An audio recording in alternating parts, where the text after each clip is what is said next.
With all those beautiful trees around us.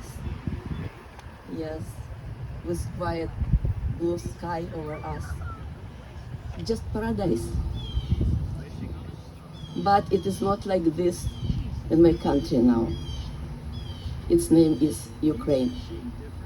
So that's why, despite all of beauty around me, I will start with a poem about war.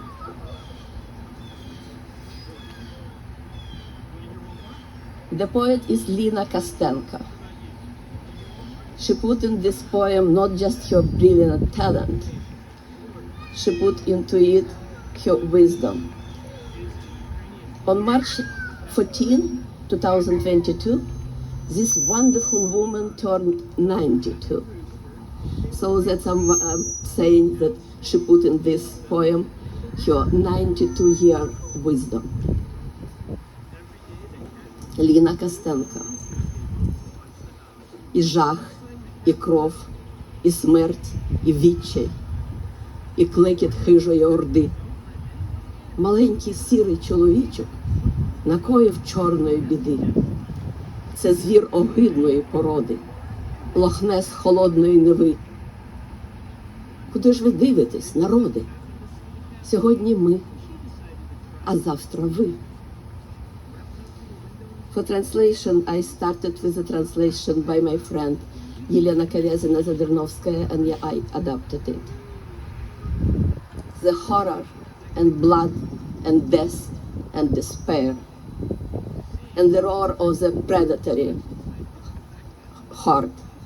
A little plain and worthless man caused such a dark terror. This is a beast of disgusting breed, Loch Ness of cold Russian Neva. Why are you looking on the nations? Today he is trying to destroy us.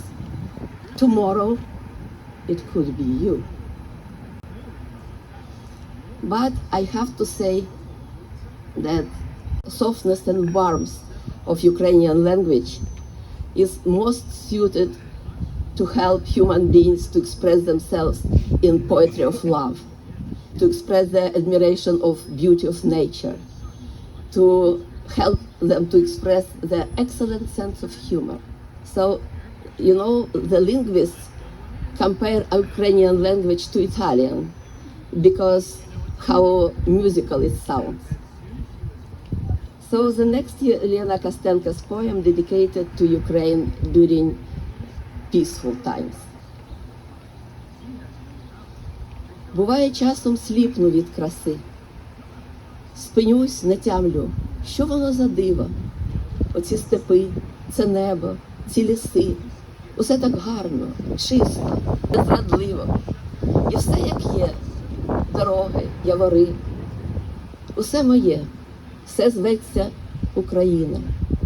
Така краса, висока і нетлінна, що хоч спинись і з Богом говори. And this was translated by Olga Delakava, my friend too, and I adapted it. At times I stand by the beauty of this land. I stop unable to comprehend a miracle before my eyes. Those steps, those sky, these forests, all these are so beautiful, so pristine, so flawless. Just as it is the road, the maple groves. This is my land, and it is called Ukraine.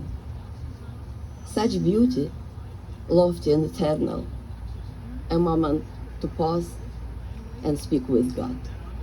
You know, every poem has its inner music. That's why we're calling them sisters, poetry and music. The last poem, which I'm going to read a little bit longer than the previous two, so you will have an opportunity to listen to it for some time without translation. To listen to it like you are listening, let's say, music and concert music. Just listen the music of language. Панна Маргарита. Жила старенька панна Маргарита. Була весна, Вікно було відкрите і зігріте, і панна забувала постаріти. Надвечір абажурчика світіння, від брам старих такі казкові тіні. І от життя простого, наче звичка, лягала тінь, прекрасна й фантастична. А дні навшпиньках легко так ступали, щоб не почула жінка у вікні. І світ був тайна. І єдине в нім всезнаючим була старенька панна.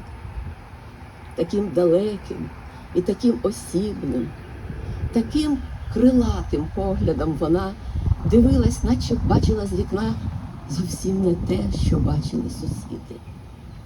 Цей двір, цей дім і жінка з гобелена, що майже вицвів, як його не згадав. Цей срібний дим, підсвічений зеленим, котився над квітучим палісадом. Я все вже забула. Пам'ятаю лише, що я росла, і світ був тайна. Ну, як? I was going to ask you, did you like this music of the language? So I don't need to ask you, right? Okay, great. I'm so happy. But translation. This adapted translation by Olga Delakava too. There lived a little lady named Margarita. It was spring. The window was open. The window was open and warm. And lady was forgetting to age. At dusk, the light from the lantern shone. An old portal cast shadows as if from fairy tales. And the simple life, as if out of habit, cast a shadow beautiful and magical. The days tiptoed by gently, so that woman at the window didn't notice. And the world was a mystery. In it, the only omniscience was a sweet old lady. Her gaze was so distant, so special and fleeting, as if she was able to see from her window not at all what her neighbors saw. The yard, the house, and the woman as if from tapestry. I almost forgotten it all. Just remember I was growing and world was a mystery. So, from the bottom of my heart, I wish Ukraine to win and to return to its peaceful life. Thank you for your attention. You are wonderful listeners. I was happy, it was my pleasure to read for you. And thank you for your interest in Ukraine and of course for your help. And thank you for coming here. The last word I should say, this sculpture, I don't know who exactly chose it, but the people who choose it have a great sense of taste. This is beautiful. Thank you.